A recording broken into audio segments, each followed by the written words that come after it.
જુઓ, એક તરફ આંતરરાષ્ટ્રીય મહિલા દિવસની ઉજવણી થઈ રહી હતી, નારી સશક્તિકરણની મોટી મોટી વાતો થતી હતી, અને બીજી જ તરફ ગુજરાતના પાટનગર ગાંધીનગરમાં હજારો આશા વર્કર બહેનો પોતાના હક માટે રસ્તા પર હતી. તો ચાલો આખી ઘટના શું છે એને જરા ઊંડાણથી સમજીએ. આ દ્રશ્યો છે ગાંધીનગરની સત્યાગ્રહ છાવણીના.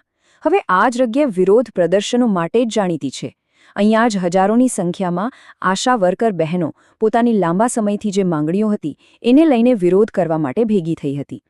પણ થયું એવું કે પરિસ્થિતિ થોડી વણસી અને વિરોધ કરી રહેલી આ મહિલાઓની પોલીસ દ્વારા અટકાયત કરવામાં આવી. આ દ્રશ્યોએ ખરેખર ઘણા બધા સવાલો ઊભા કર્યા છે. તો મૂળ સવાલ એ છે કે આખરે આ હજારો આશા વર્કરોને રસ્તા પર ઉતરવાની જરૂર જ કેમ પડી? આ કોઈ એક દિવસનો ગુસ્સો નથી, પણ એમની વર્ષો જૂની માંગણીઓનું પરિણામ છે જેમના પર કોઈ ધ્યાન જ નહોતું અપાઈ રહ્યું. એમની લડાઈ કોઈ બહુ મોટી અશક્ય માંગણીઓ માટે નથી પણ એમના પાયાના અધિકારો માટે છે. ચાલો એક નજર કરીએ કે કયા હક માટે લડી રહી છે. એમની માંગણીઓ એકદમ સ્પષ્ટ છે. પહેલું, લઘુત્તમ વેતનનો હક. બીજું, આ જે ઇન્સેન્ટિવવાળી સિસ્ટમ છે, એટલે કે કામગીરીના આધારે પૈસા મળે એ બંધ કરો, કારણ કે એમાં ઘણીવાર શોષણ થાય છે. આ સિવાય કામના કલાકો નક્કી કરો, પગાર ટાઈમસર આપો, 180 દિવસની મેટર્નિટી લીવ આપો અને આ જે બધું ફરજિયાત ઓનલાઈન કામ છે એમાંથી મુક્તિ આપો. બસ આટલી જ એમની માંગણીઓ છે.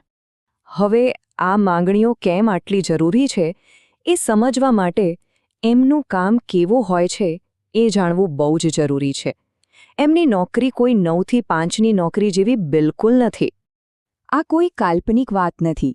આ એક વિરોધ કરી રહેલી બહેનના જ શબ્દો છે જે આખી પરિસ્થિતિનો ચિતાર આપી દે છે. એમની ડ્યુટી 24 કલાકની છે. દિવસ હોય કે રાત, ગમે ત્યારે ગમે તેવી હાલતમાં એમણે સેવા માટે તૈયાર રહેવું પડે છે. આખી પ્રોસેસ કેટલી મુશ્કેલ છે એ જુઓ. રાત્રે ગમે ત્યારે ઇમરજન્સી કોલ આવે, પછી એમ્બ્યુલન્સની વ્યવસ્થા કરવાની, દર્દી સાથે હોસ્પિટલ જવાનું અને ત્યાં પહોંચ્યા પછી પણ કોઈ સુવિધા વગર દિવસોના દિવસો સુધી રોકાવું પડે. આ છે એમના કામની રોજિંદી વાસ્તવિકતા. અને સૌથી મોટી વાત તો એ છે કે આ એ જ મહિલાઓ છે જેમને સરકારી સ્વાસ્થ્ય યોજનાઓની કરોડરજ્જુ ગણવામાં આવે છે. ગામડાઓના છેવાડા સુધી આરોગ્ય સેવાઓ પહોંચાડવાનું કામ એ લોકો કરે છે. પણ બદલામાં એમને શોષણ અને મુશ્કેલીઓ સિવાય બહુ કંઈ નથી મળતું. અને આ બધું જે દિવસે બન્યું એ દિવસ આખી પરિસ્થિતિને વધારે ગંભીર બનાવે છે. આ જે વિરોધાભાસ છે એ ખરેખર વિચારવા જેવો છે.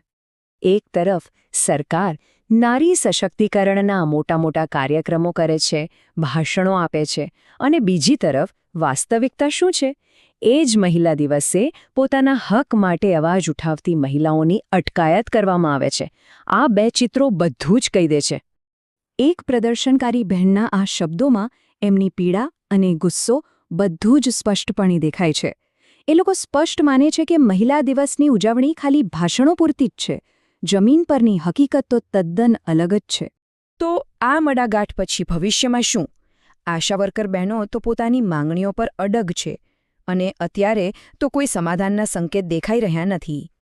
અને અંતમાં આ આખું વિશ્લેષણ આપણને એક મોટા સવાલ પર લાવીને મૂકી દે છે. જે મહિલાઓ આખા રાજ્યની જાહેર આરોગ્ય વ્યવસ્થાનો પાયો છે, શું સરકાર એમની વાત સાંભળશે? શું એમના સંઘર્ષનો કોઈ સકારાત્મક અંત આવશે? આનો જવાબ તો હવે આવનારો સમય જ આપશે.